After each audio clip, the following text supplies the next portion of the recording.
All right, welcome back to the show. Hartford Mayor Pedro Segarra wants local businesses to play a more meaningful role in providing summer youth employment. Here now with Tom Phillips, President and CEO, Capital Workforce Partners. Greibel, Metro Alliance, President and CEO, a regular now. He's been here since the beginning. He's one of our favorites to have on. We like having eyes on. So listen, the mayor is saying he wants to have more jobs for kids in the summer. And his idea is he wants the businesses to come to the table, not only by saying they will, but putting some money up, sponsoring jobs. They'll start with you. What's going to be the reaction from businesses who are all crying poor right now about putting money on the table for summer jobs? Well, I'd say two things, Stan. Number one is that the business community clearly understands the need for opportunities for young people to get into work environments wherever they may be. So the idea of putting internships on and supporting things financially is not anything new. I'd say a lot of these programs in varying degrees have been in place for many years. You're absolutely right, number two, that the economy is challenging, and so I don't think there's going to be any one overarching reaction other than the business community wants to be helpful to the mayor, wants to be helpful to the young people here in Hartford and in the region. So what would it take to nudge them along? Because saying it and doing it, two different things. Sure. I think that, I was listening to Tom, and obviously the mayor's not here today. He's going to be at our Rising Star Breakfast on Tuesday, and I'm sure it's one of the things he'll talk about in terms of his State of the City address.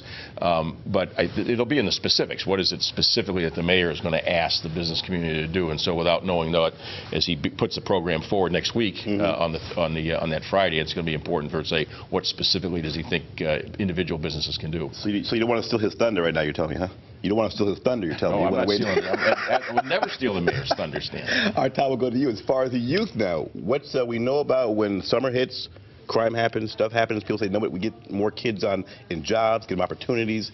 It's dire right now for the whole country, for youth in particular. But what does a summer job do for a young person?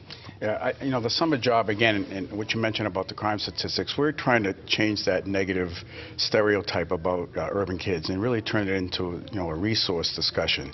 And the whole issue right now is we're facing, high unemployment still because of the recession, which is one of the challenges we have. The other challenge we have in Connecticut is we're the third oldest state demographically. And so if you look down the road, means the aging yes. state, right? So when you look at down the road, where is the future workforce going to come from? Communities like Hartford and New Britain and New Haven have young populations.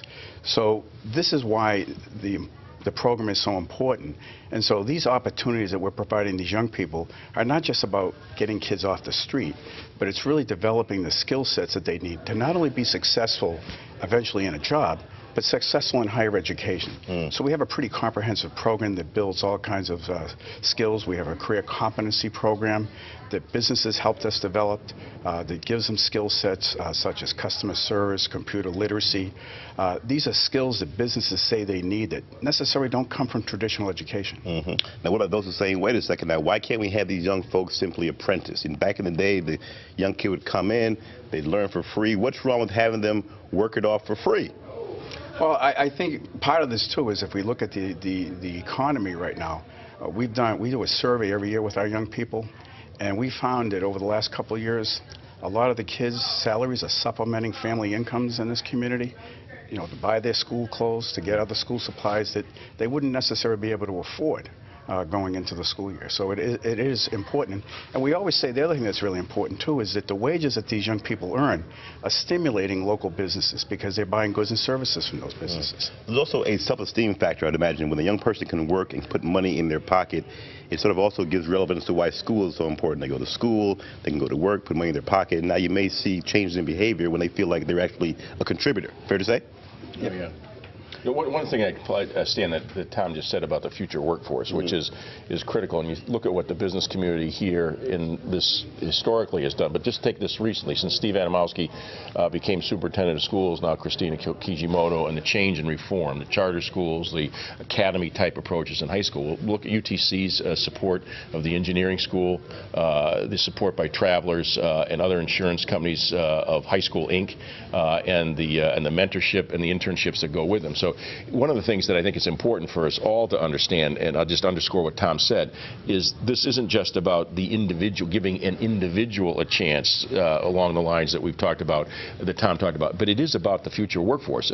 As you've got, we're an aging country to a large degree. The Northeast is aging a lot faster than the rest of the country, as Tom pointed out, the state in particular. So yes, as people in their 50s and early 60s decide to retire, there does need to be a skilled workforce coming along, and that younger part of the population is mostly in our urban areas. We had a success coach on in the first segment. She talked about the keys to talking your way to success. And she said number 2 on her list was, one, making sure that folks know what's in it for them. That when you're trying to get a proposal going, it's not about what's in it for you, what's in it for them. So you articulated some things from a business community. Add on that, because at the end of the day, as a businessman, you're going to want to know what's it going to cost me and what's in it for me. So summarize again. What's it going to cost me? I know that your mayor will launch that, but give in broad pictures. What are we talking about as far as money, and what's in it for me? The other thing, Stan, and this is something that Tom and I have talked about over the years, is it's that, and it's also, if someone comes into your place for 6 to 8 to 10 weeks, it's the time involved, and frequently, particularly somebody who's new to the workforce, that you really need the mentoring of somebody in your shop. You just can't have somebody come in and turn certain work over to a 15 or 16 or 17-year-old if they've never been in that place of work. So when you're asking the business to sort of step up, if you're just asking them to write a check, that's easy. But in a lot of cases, when you're asking them to put a position, you want somebody to come in every day and take on these intangible things that Tom talked about that are so invaluable. It does require, there's the intangible cost associated with that, and that's why it's not quite as easy as just rolling off a log and saying we're going to do this. The thing I'll just emphasize again is the business community clearly understands all the things that Tom's talked about, from what it means to the young person's esteem, the incentive it gives them to stay in school, the fact that they pick up a few extra bucks to help their family or supplement their own personal income.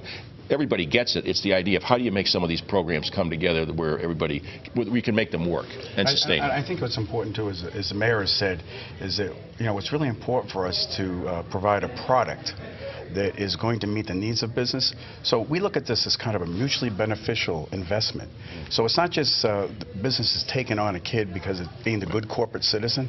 We make sure at Capital Workforce Partners that young person is prepared to be on time, to dress properly, and have all those career competency skill sets that they have. So they come in and provide value-added benefit from the first day. And that's really important. Your biggest selling point, it appears to be, that this is also a short window, a 10-week window, not a year-long job. We're talking about 10 weeks out of the year. 6 weeks. 6 weeks out of the year. So that seems to be also a palatable selling point, that you're not talking about 52 weeks, but 6 weeks out of your window. It's a tax write-off. It's good for business, good for the kids. They put some skin into the game. Right. And many companies end up liking these kids so much that they bring them on during the school year. Right. All right. Tom Phillips, Capital Workforce Partnership, Greibel, Metro Hartford. The breakfast is next Tuesday. Right. All right. So check that out. And if folks who want to contribute, who say, you know what, I'm in, I think we have some kind of screen here for folks who want to get involved. They can look at the screen here, and if you want to ante up as a corporation, check the screen out and go from there. All right, so when we come back, folks, we'll continue our discussion. Actually, you know what, we're going to change gears and talk sports with our sports maven, Scott Gray. He'll tell us whether the Giants and Patriots have what it takes to make a Super Bowl run. Don't go away. Remember, catch our show 24/7 online, ctnow.com/Stan. Friend us on Facebook. Follow us on Twitter. Don't go away.